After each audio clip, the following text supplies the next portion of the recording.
समोर वेगवेगळे आदर्श आहेत, पण काळ किती पुढे गेला तरी, किती तंत्रज्ञानाच्या बाता मारल्या तरी शिवाजी महाराजांसारखा आदर्श दुसरा कुठला असू शकत नाही। आणि म्हणून यशवंत, कीर्तिवंत, सामर्थ्यवंत असा आमचा जाणता राजा आहे। आपली महान संस्कृती आणि इतिहासाचा आपल्याला अभिमान आहे। त्यासाठी आम्ही गडकोट किल्ले, जुनी मंदिरे जतन आणि संवर्धन सुरू केले। आणि म्हणून त्या ठिकाणी येणाऱ्या शिवभक्तांना, पर्यटकांना सुविधा मिळाल्या पाहिजे यासाठी पर्यटनाला देखील उद्योगाचा दर्जा दिलाय। या ठिकाणी आशिष शेलार आहेत आणि आशिष शेलार आहेत। मी कालच उद्योग मंत्री आणि पर्यटन मंत्र्यांना सांगितलं की आपली एक टीम तयार करा आणि एक गडकोट किल्ल्याचं सर्किट तयार करा आणि सर्व सुविधा त्या ठिकाणी द्या। आणि म्हणून मुख्यमंत्री महोदय देखील त्या बाबतीत बोलतील। आणि म्हणून छत्रपती शिवाजी महाराजांनी 18 पकड जातीचे आणि धर्माचे लोक एकत्र आणले।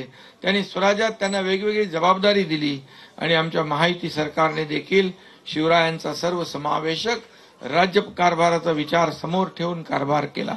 2.5 वर्षाचा कारभारही आपण पाहिला।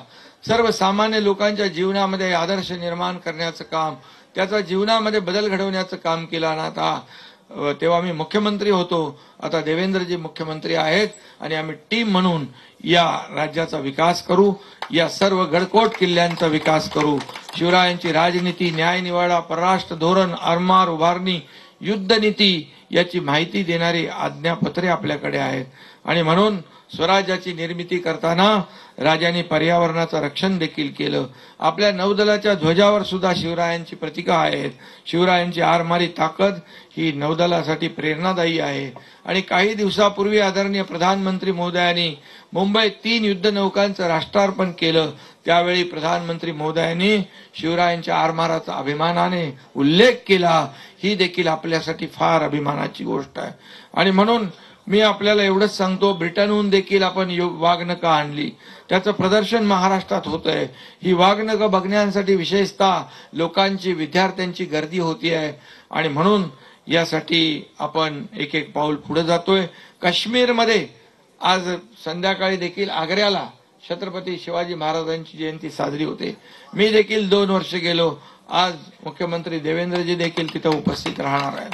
आणि म्हणून त्याचबरोबर रशियामध्ये, जपानमध्ये, लंडनमध्ये, विदेशात देखील छत्रपती शिवाजी महाराजांची जयंती आपले लोक साजरी करतात।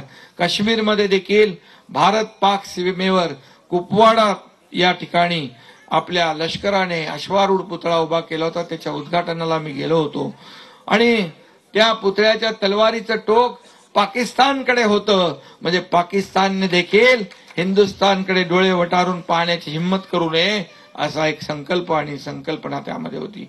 आणि म्हणून मगाशी तुम्ही सगळे निवेदनं दिलेले आहेत, मुख्यमंत्र्यांनी सांगितले, अजितदादांनी सांगितले, सगळी तुमची कामं इथं होतील, कमी काही पडणार नाही। कारण ही शिवनेरी आहे, इथं कुठेही काही कमी पडता कामा नये, ही शासनाची जबाबदारी आहे। आणि म्हणून या महाराष्ट्रामध्ये या ठिकाणी एक सर्वसामान्यांचं सरकार, एक सुवर्णयुग आल्याशिवाय राहणार नाही। शेवटी या पवित्र भूमीला स्मरून एवढंच सांगतो, गड किल्ल्यांचा इतिहास आमचा, लढवयांची आहे भूमी ही, अभिमानाने आम्ही सांगतो, छत्रपतींची जन्मभूमी ही, स्वराज्याची मुहूर्तमेढ तू रोवलीस या मातीमध्ये, आनंद जन्मे गरजत राहशील, तुझ्या कीर्तीची यशोभूमी ही। जय हिंद, जय महाराष्ट्र।